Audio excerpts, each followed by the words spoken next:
Sobat Kreasi, welcome back to podcast Ruang Kreasi Komunikasi. Bersama aku, Rusdiana, sebagai host pada episode kali ini.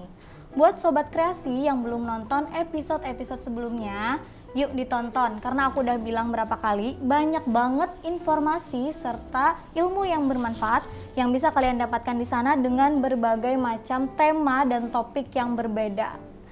Nah, untuk tema kita pada hari ini, kita akan membahas mengenai CSR itu apa sih? Wah, penasaran kan?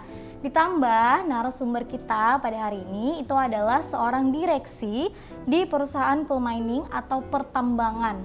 Wow, keren banget nggak tuh? Nah, tentunya kita bakal mengulik informasi-informasi yang menarik nih seputar CSR bersama narasumber kita. Dan aku juga mau mengingatkan buat Sobat Kreasi bahwa berjalannya podcast Ruang Kreasi Komunikasi itu sudah sesuai dengan peraturan yang dianjurkan oleh pemerintah, yaitu menggunakan masker serta menjaga jarak. Tonton sampai habis ya Sobat Kreasi, jangan setengah-setengah biar ilmu yang kalian dapatkan juga nggak setengah-setengah, oke? Langsung aja kita panggilkan narasumber kita, Bu Safrida. Halo Ibu, selamat datang. Makasih, selamat datang, makasih. Assalamualaikum warahmatullahi wabarakatuh. Waalaikumsalam warahmatullahi wabarakatuh. Nah Ibu, sebelum bincang-bincang kita langkah baiknya lepas masker dulu ya Bu. Karena sesuai dengan protokol kesehatan tentunya. Oke, baik, terima kasih.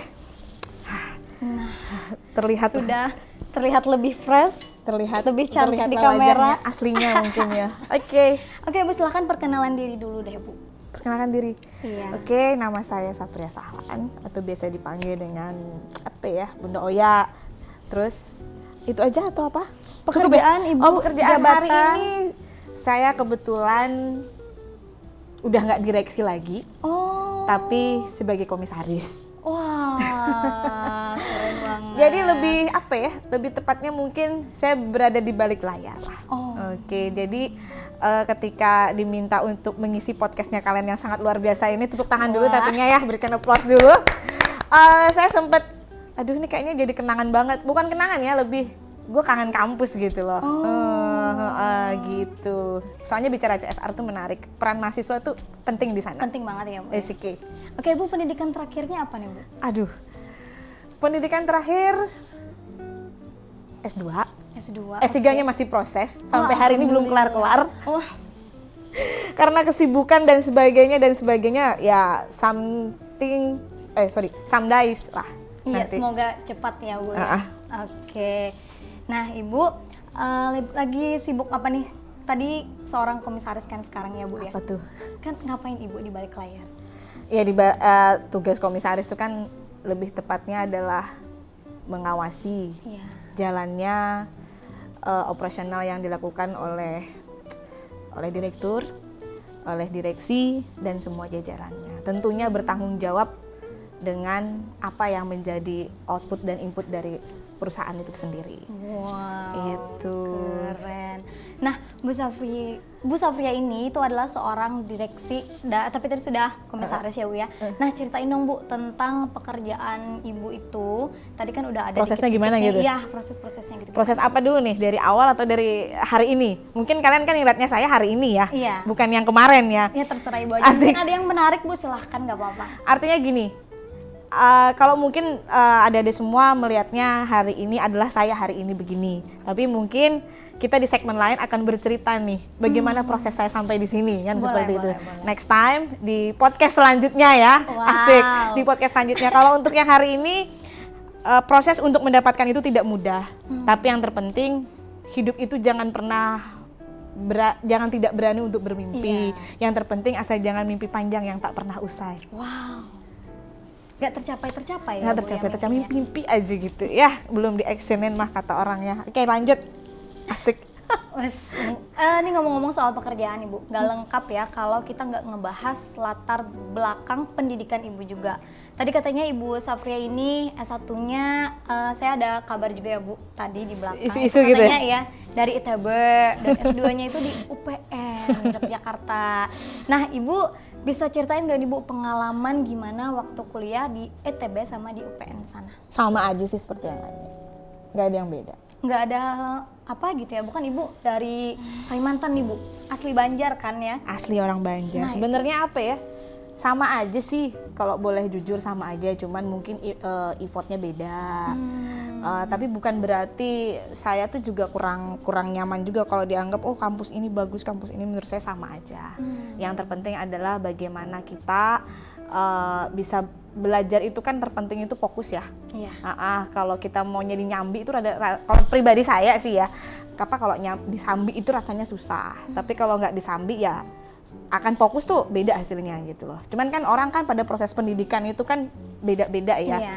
Jadi di mana dia memiliki prosesnya sendiri masing-masing. Tapi kan setiap usaha tidak pernah hianat. Benar. Itu aja sih. Ibu jurusannya kemarin apa tuh? Masih di teknologi. Saya di teknik. Masih di teknik. Ini S3-nya juga Ilmu komunikasi. ilmu komunikasi. Karena saya tertarik dengan dunia komunikasi. Wah, keren. Karena tanpa banget. komunikasi industri tidak akan pernah berjalan dengan Iya, baik.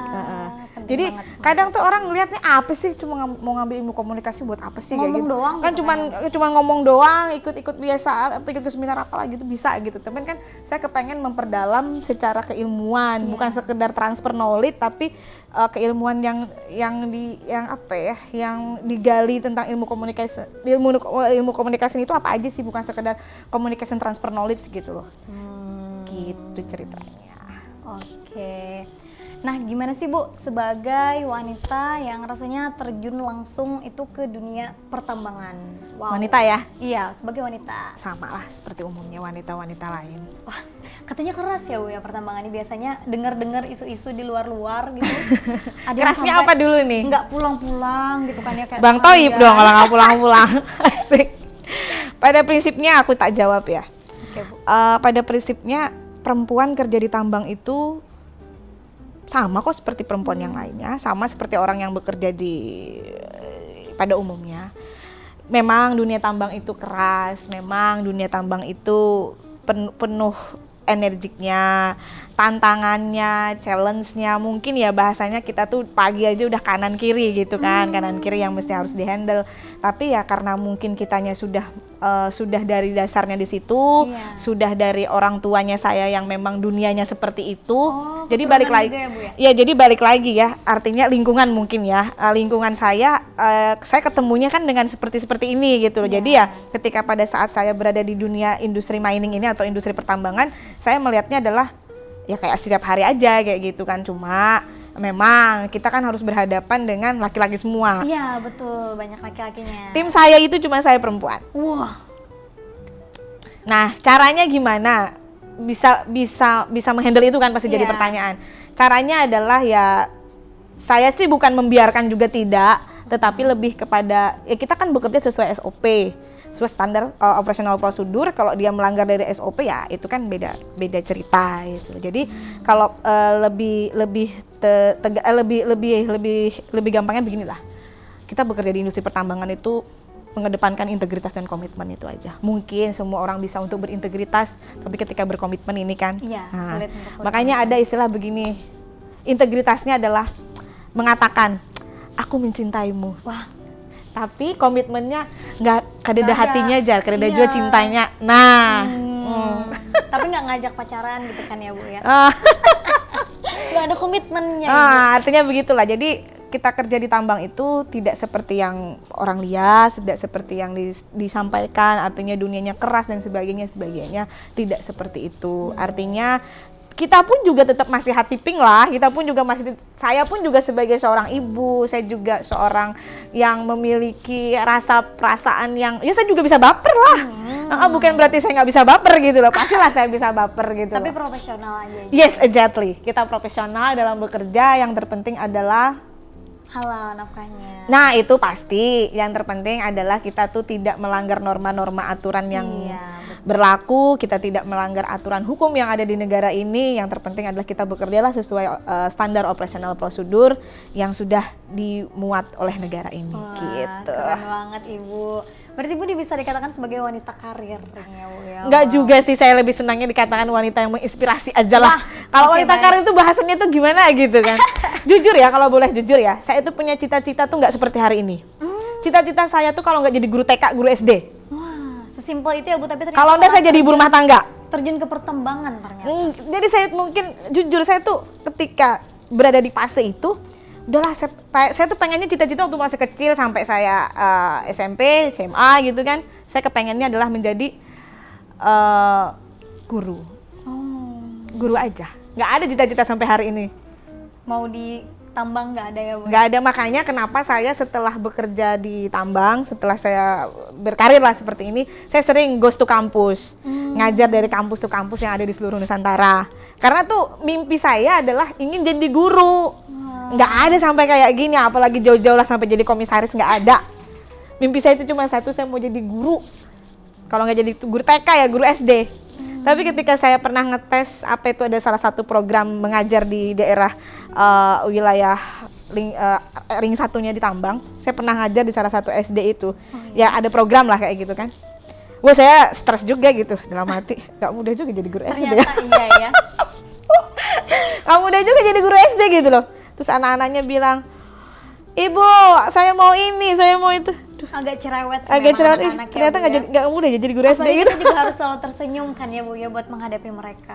Nah mungkin sedikit cerita juga, kalau kerja di tambang itu kan kita bersikapnya jadi kayak Keras juga ya Bu ya. ya Wah, lebih tegas. lebih ya, tegas mungkin lah, ya, bukan daripada keras sih, yang lebih tegas. Kita lebih kan kita kan pengambil kebijakan, maksudnya di perusahaan ya, artinya kalau nggak kita kuat-kuat dalam hal melakukan kebijakan, bagaimana output input, bagaimana ini dan bagaimana itu, karena bicaranya kan sudah kebijakan operasional, operation lah di sana kan gitu. Jadi mungkin akhirnya bukan mengakibatkan akhirnya kenapa saya jadi orang yang tipikalnya lebih banyak diam gitu loh. Lebih banyak diam, dalam artian itu lebih banyak diam ya, tapi kalau ngobrol kayak gini ya asik, santai aja. Kalau ada yang mancing ngobrol ya ngobrol, tapi kalau enggak ya enggak. Makanya ada juga yang bilang kalau saya tuh kok nggak mau ikut kayak kegiatan-kegiatan yang sama arisan atau apa gitu. Oh, kayak sosialita gitu. Belum ada waktunya, saya juga kepengen. Bukan Cuman berarti belum, saya nggak mau, tapi saya tuh belum ada waktunya, kepengen sekali. Punya temen ya punya, cuman ya sebatas, apalagi di kondisi pandemi kayak gini kan. Terbatas banget aktivitas Terbatas kita banget ya Bu. aktivitas kita. Oke, pertanyaan selanjutnya nih Bu ya. Apa tuh? Kan Ibu sambil kerja, terus juga sambil ngurusin keluarga juga kan ya Bu ya. Nah itu gimana Bu cara Ibu membalance antara keduanya? Sama kok seperti ibu rumah tangga yang lainnya. Sampai nggak bisa nongkrong-nongkrong juga sama teman-teman tuh gimana Bu? Kalau saya sih membagi waktunya adalah saya juga nggak mau terlalu lari dengan cita-cita ya, terlalu lari dengan karir gitu. Anak itu kan segala-galanya bagi saya gitu kan. Terus ya pastilah saya sempetin lah. Saya tetap profesional kalau dalam hal itu, cuman mungkin saya tidak akan pernah posting di media sosial. Hari ini saya harus bawa anak saya kemana, hari ini saya dengan keluarga saya kemana, bla bla bla bla tuh, karena bagi saya itu adalah privacy saya kayak gitu kan. Tapi kalau bicara peran saya sebagai ibu rumah tangga, yang mungkin saya nggak update aja kali, saya masak, saya bikin kue, saya bikin apa, mungkin nggak saya update aja. Ya sama lah seperti ibu rumah tangga yang lainnya. Justru malah kalau bicara membagi waktunya, awal-awal iya sih. Awal-awal sulit ya Bu ya? Rada-rada sulit. Bingung juga. Bingung iya. Kalau manajemen waktunya, tapi lama-lama saya bilang hidup itu pilihan. Iya. Saya harus memutuskan, saya harus saya harus bisa mengambil sikap bahwasanya ini begini Bu, ini begini gitu. Gitu. Oke Bu, saya juga tadi dengar nih Bu, katanya Ibu ini aktif juga ya Bu berorganisasi. Wah, itu Ibu ikut organisasi apa aja tuh Bu? Kalau aktif di organisasi sih lebih ke, saya tuh punya beberapa organisasi kemanusiaan. Saya tuh lebih senangnya bergelutnya di bidang kemanusiaan. Itu punya Ibu sendiri atau? Kalau kayak Garis Relawan, mungkin anak-anak di Kalsel itu udah tahu lah Garis Relawan. Nah itu kebetulan saya pembinanya. Founding fathernya itu ada beberapa sih, cuman saya adalah salah satunya. Nah kita tuh lebih bergeraknya di kemanusiaan. Beberapa program-program kita adalah kayak menyantuni orang-orang lansia, terus kegiatan-kegiatan yang bersifat kemanusiaan. Kadang kita setiap hari Jumat itu ada bagi nasi box yang untuk masyarakat itu yang membutuhkan. Selama pandemi kemarin waktu di 2020 itu kita hadir untuk masyarakat. Itu di sekitaran Kalimantan aja Bu atau bagaimana? Sampai hari ini masih di Kalimantan aja, di Kalimantan Selatan terutama ya. Kita base campnya mereka tuh di Banjarbaru. Oh, di Banjarbaru. Seperti itu. Tapi ke mana-mana juga ya Bu ya? Bukan cuma di Banjarmasin atau Banjarbaru, maksudnya kayak Masih di kadang kota-kota yang di kota-kota yang lain yang pastinya hari ini Garis Relawan itu hadir untuk Kalimantan Selatan. Wow. Saya belum buka cabang lagi, maksudnya belum ada ke daerah lain belum ada. Tapi kalau bicara kegiatan kemanusiaan secara personal, saya sudah kemana-mana. Udah jadi bahasanya kok kemana-mana gitu, maksudnya kayak sombong jadinya. Maksudnya di beberapa kegiatan kemanusiaan kebencanaan saya hadir, kayak tsunami di Palu dan beberapa daerah yang lainnya seperti itu. Oke. Nah Bu, sesuai dengan tema kita nih Bu, sekarang kita kembali lagi nih ke tema yaitu CSR. Wah, apa sih itu sebenarnya tuh Bu? Sebenarnya kan CSR ya. CSR itu kan adalah Corporate Social Responsibility. Artinya adalah tanggung jawab dari perusahaan, tanggung jawab sosial perusahaan di sekitar lingkungannya. Jadi CSR itu pun juga untuk program CSR ya, dalam sebuah corporate itu tuh ada peraturannya lagi. Dia ada, ya ibaratnya ada regulasinya lah, artinya ada ring 1, ada ring 2, ada ring 3. Nah, programnya itu bermacam-macam. Makanya ketika saya berdiskusi dengan salah satu dosennya kalian yang ada di sini, bahwasanya peran mahasiswa dalam program CSR itu sangat penting. Terutama misalkan CSR itu kan artinya sebuah tanggung jawab sosial tadi yang diberikan oleh sebuah korporat atau perusahaan terhadap wilayah di sekitar situ, baik itu tanggung jawab lingkungannya, maupun tanggung jawab sosialnya, maupun tanggung jawab yang lainnya. Artinya begini loh, menciptakan sebuah produk nih. Nah, bagaimana, anggaplah salah satu korporat dia memberikan program CSR di sebuah lingkungan di sekitar wilayah dia berproduksi atau beroperasional misalkan menghasilkan madu kelulut. Nah, contoh ya, misalkan madu kelulut. Nah, peran mahasiswa di situ bagaimana produknya madu kelulut ini menjadi produk yang brand banget gitu kan, artinya UMKM lah bahasanya. Nah, di sini peran mahasiswa seperti ilmu komunikasi hari gitu ya, Bu? Hari ini adalah tepat. Bagaimana sih kita menyampaikan produk ini? Bagaimana kita membuat packagingnya sehingga menjadi seperti hari ini? Gitu. Itu yang sebenarnya sebenarnya ini yang menjadi landasan saya hadir hari ini gitu loh. Saya mengajak adik-adik mahasiswa atau para akademisi untuk hadir mengelola CSR gitu loh. Bagaimana CSR itu tidak hanya sekedar diberi bantuan, tetapi cukup sampai di situ gitu loh. Kenapa kita tidak memberdayakan dengan proses UMKM tadi gitu. Lebih bagusnya diketahui dari sejak sekarang aja ya, daripada nanti. Yuk kita bersama mengambil peran untuk menghasilkan produk-produk yang dari program CSR itu, tetapi tidak hanya sekedar bantuan, namun juga menghasilkan hasil karya. Nah, peran mahasiswa di situ tuh, bagaimana nge-brandnya, bagaimana sistem komunikasinya. Ilmu komunikasi sangat berperan hari ini untuk UMKM. Saya rasa ya, cuma nggak tahu pendapat orang kan banyak gitu ya. Iya, betul. Nah, tadi kan Bu ya, CSR ini bisa dibilang adalah pendekatan bisnis dengan memberikan kontribusi terhadap pembangunan keberlanjutan, salah satunya itu termasuk ekonomi. Nah, itu gimana sih Bu maksudnya Bu? Ya tadi, UMKM tadi kan membantu ekonomi, apalagi dengan kondisi pandemi hari ini. Oh, itu jadi sesuai juga ya Bu ya, kayak kalau misalkan pandemi itu kan kita lebih seringnya biasanya di sosial media. Ya, misalkan kita tuh ada produk, ini program CSR misalkan, membuat tas dari anyaman. Ya, boleh. Misalkan perusahaan memberikan budget sekian gitu kan untuk membuat itu. Nah, bagaimana produk itu biar tetap berkesinambungan, the next to be continue, berkelanjutan. Nah, itulah peran hari ini. Bagaimana kita membuat tas itu bisa bersaing dengan produk-produk yang lainnya. Artinya di sana kan ada sisipan, bukan ada sisipan, artinya yang menjadi challenge kita, menjadi tantangan kita buatlah produk tas ini menarik milenial hari ini kan milenial, hitnya hari ini seperti apa, dan kita harus ngikutin tuh zamannya seperti apa gitu. Nah, peran mahasiswa di situ bisa, misalkan nih program kuliah kerja nyata itu disosialisasikan tuh kepada kepada Masyarakat di sana. masyarakat ya, di sana yang mendapatkan manfaat dari program CSR tadi. Artinya mahasiswa juga ikut mengawal program itu gitu loh bahasanya. Oh, jadi bukan cuman membuat aja ya Bu ya, tapi bagaimana mengawal. cara kita mengawal, terus juga memasarkannya Ya, biar artinya ikut berkontribusi lah dalam itu.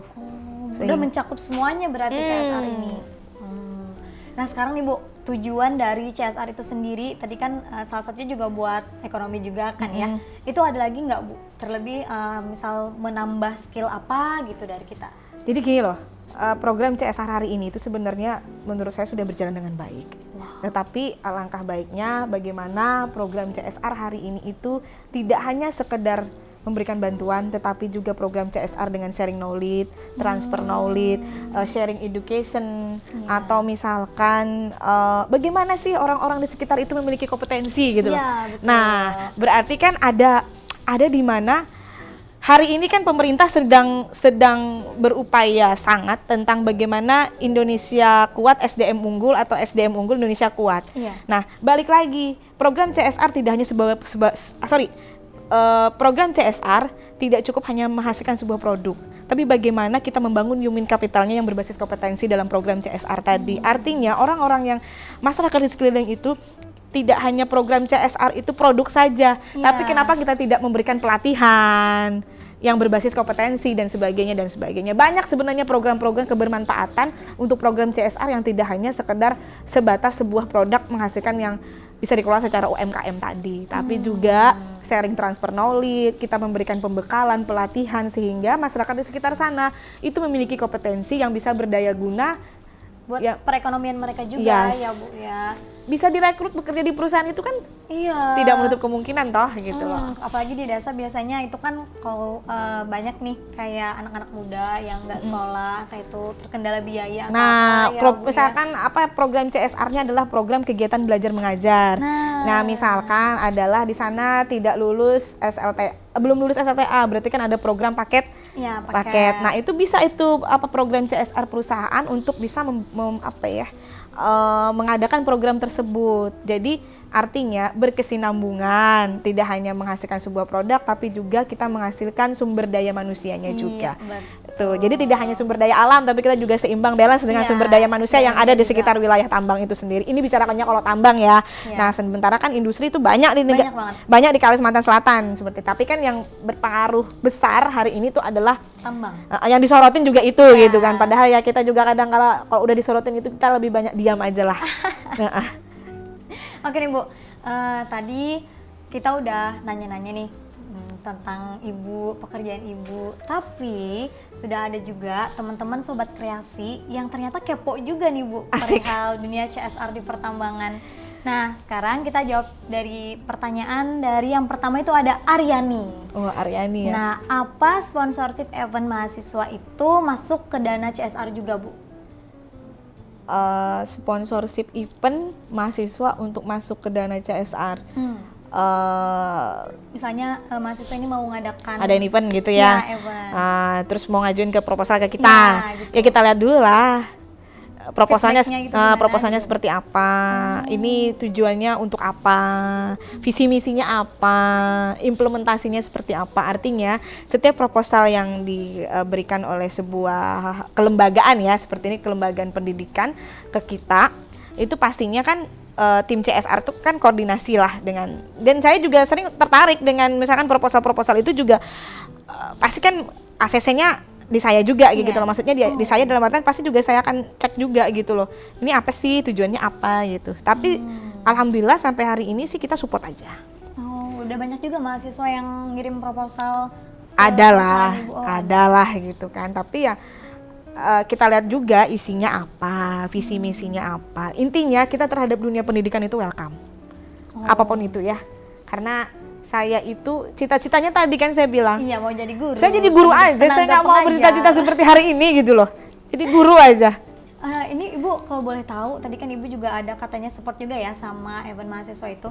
Nah itu ada kan ibu pertambangan nih. Heeh. Apakah misal proposalnya itu juga harus yang berhubungan dengan pertambangan atau gimana? Ya enggak juga lah. Yang terpenting masih dalam kategori dunia pendidikan. Oh, bebas aja ya. Support berarti ya, Bu, ya? support aja saya. Selama itu misalkan nih event cerdas cermat atau event bola basket atau itu event seminar dan bla bla bla blanya. Masih bisa masuk aja Masih ya, Bu, bisa. Dan saya pun juga kadang tuh Bu, saya ada event seminar baru-baru ini kan ada nih permintaan masih di sekitar Kalsel juga.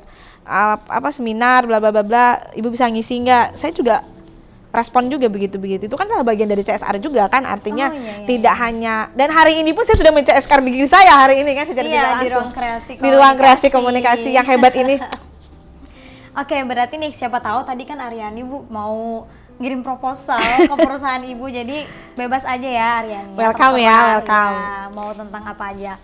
Nah, pertanyaan selanjutnya nih Bu. Banyak ada ya? dari Febri. Ada beberapa Bu, banyak Asik. ternyata yang kepo. Nah, dari Febri nih Bu. Dana CSR itu sifatnya wajib atau sunnah sih dikeluarkan? Wah, ada kriteria perusahaan ada kriteria perusahaan untuk mengeluarkan dana CSR. Oh, ada nggak sih Bu kriteria? Ya ada kriterianya? dong. Kan sesuai ringnya tadi saya bilang, ada ring 1, ring 2, ring 3 gitu kan. Tapi kalau untuk kegiatan kelembagaan pendidikan itu juga adalah menjadi, jadi gini loh, setiap perusahaan kan dia punya, intinya dana CSR itu wajib. CSR itu wajib selama kegiatan perusahaan itu memang oke. Jadi kita klarifikasi ya. Iya. Kalau kegiatan produksinya memang oke, maka itu, tapi CSR itu wajib kalau menurut regulasinya dan sebagainya gitu ya. Takutnya nanti saya berset kayak gini soalnya dunia digital ini ngeri loh. Iya. Ntar dipotong lagi gitu kan. Salah-salah ngomong sulit loh Bu. Salah-salah ngomong hari ini kan juga, makanya ketika saya diundang di sini pun juga saya tuh mikirnya matang gitu loh.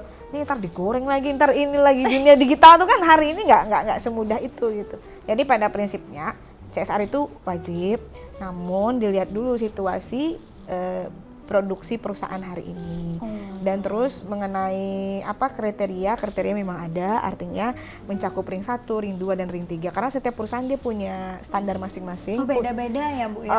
Artinya dia punya peraturan sendiri-sendiri yang saya tidak mungkin bisa. Kalau perusahaan saya mungkin punya aturan begini, mereka punya aturan seperti apa. Pada intinya kita CSR itu ada gitu.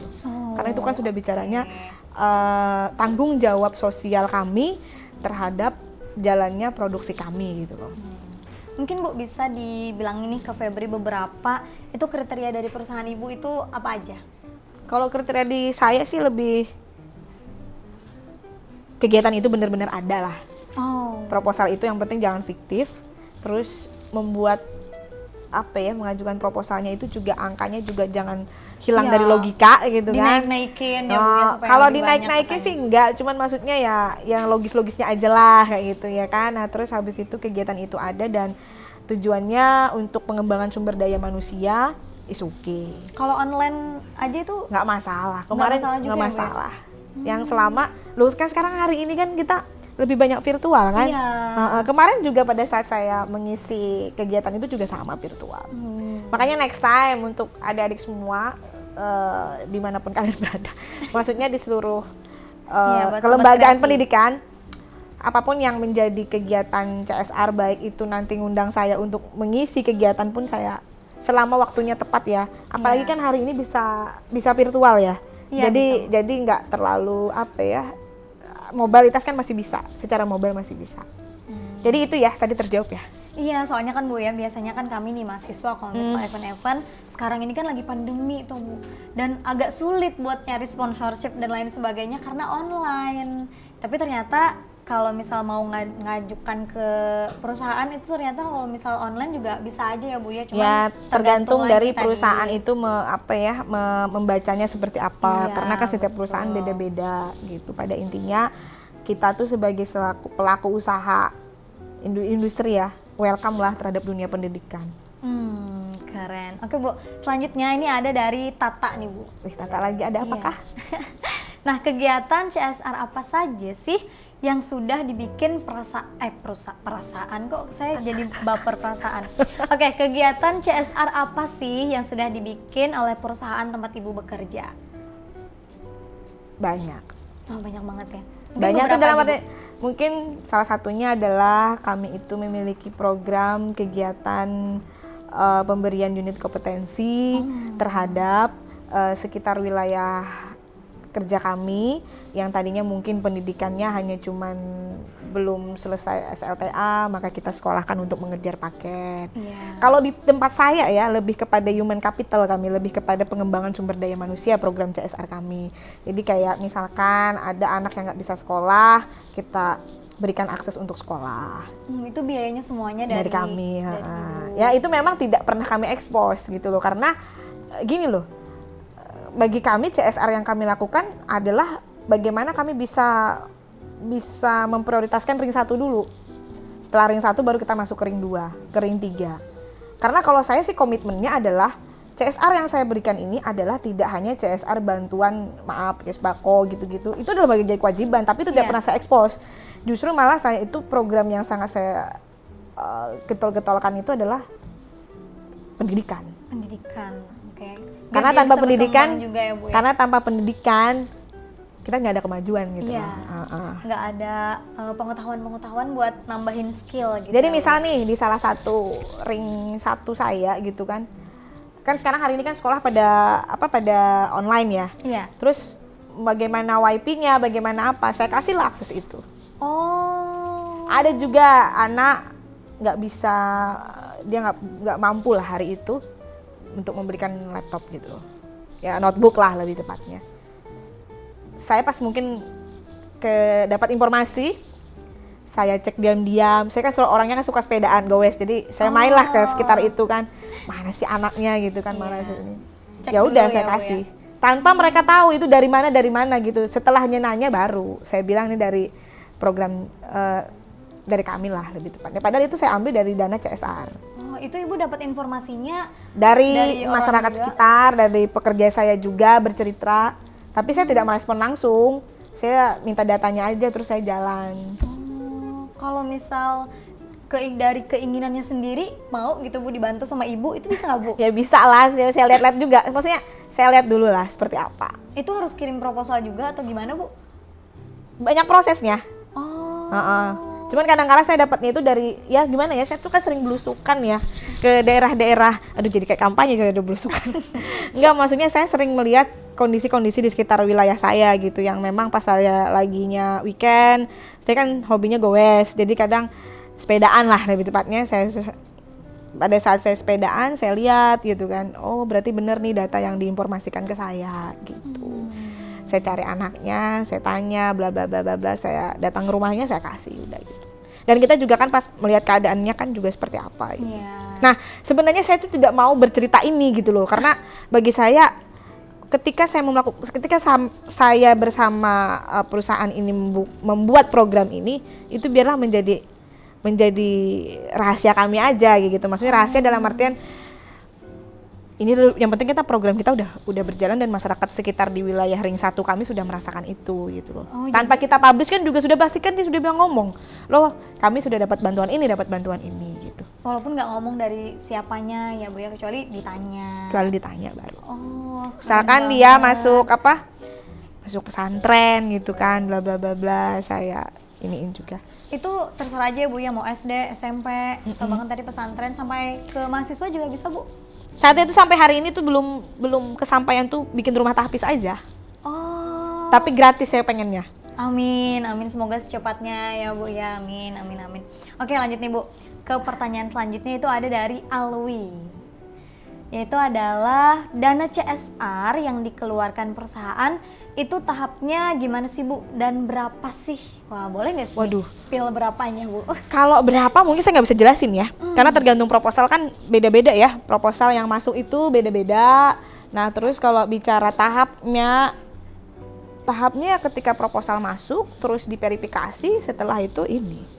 Yang penting kegiatannya tuh jangan fiktif, itu aja. Itu kirim langsung ke perusahaan Ibu, langsung ke perusahaannya, atau misal boleh kirim ke email atau gimana Bu? By email, by system lah. Email. By system. Karena kan kita juga mengeluarkan anggaran juga harus sesuai dengan sistemnya seperti apa. Tapi balik lagi saya bilang perusahaan kan beda-beda ya. Iya. Ada yang kadang kala tuh CSR-nya tuh pribadinya saya juga ada gitu. Yang dalam artian tuh ya budget yang dari mana saya ambilkan untuk itu, subsidi silang lah lebih tepatnya. Gitu ya Alwi ya. Jadi saya itu mungkin sampai hari ini ya dunianya itu memang suka dunia kemanusiaan. Bukan berarti saya tidak mau ikut yang kegiatan-kegiatan lain, enggak. Cuman mungkin time-nya belum ada, waktunya belum ada. Tapi kalau kegiatan sosial saya dari kecil sih udah kayak gitu. Dari kecil. Jadi karena mungkin kami tuh kan melihat kondisi aja sih kayaknya gitu loh. Bagi kan kondisi hari ini ya. Iya, kalau pandemi ini biasanya Bu, aduh makin sulit ya untuk makanya kan ekonomi. Jadi apa banyak ya, lulusan hari ini pun juga untuk mencari pekerjaan aja juga sangat. Iya, sulit banget.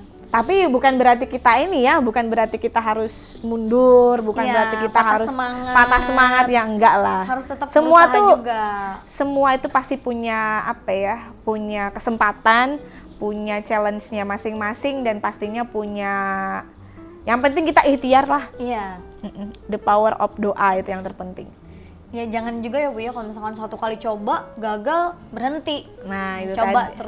terus sampai berhasil. Pesannya sih satu aja ya, jangan pernah kita itu selalu menganggap kita tidak mampu.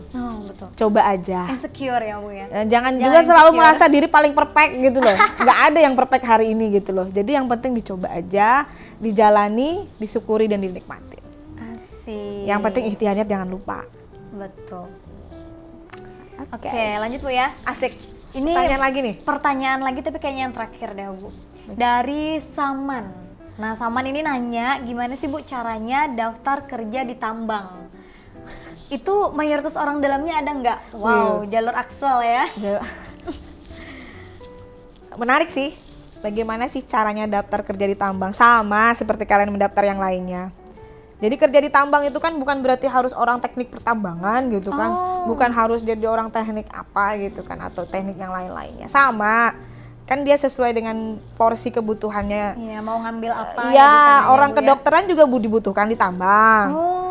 Karena kan kita di tambang ada juga yang namanya Departemen SHE atau Departemen HSE, Health Safety and Piro. Nah terus orang tambang butuh nggak orang akuntannya? Butuh dong. Iya, siapa yang ngurusin gaji? Nah, betul. Terus pertanyaannya, orang FISIP boleh nggak Bu kerja di mana? Boleh, PR-nya ya Bu ya mungkin. Kerja di mana? Kerja di tambang. Orang FISIP itu ya, maksudnya ESOS ya, tidak hanya kalian itu menjadi orang departemennya misalkan public relation. Kalau kami di tambang bisanya humas atau eksternal. Enggak juga.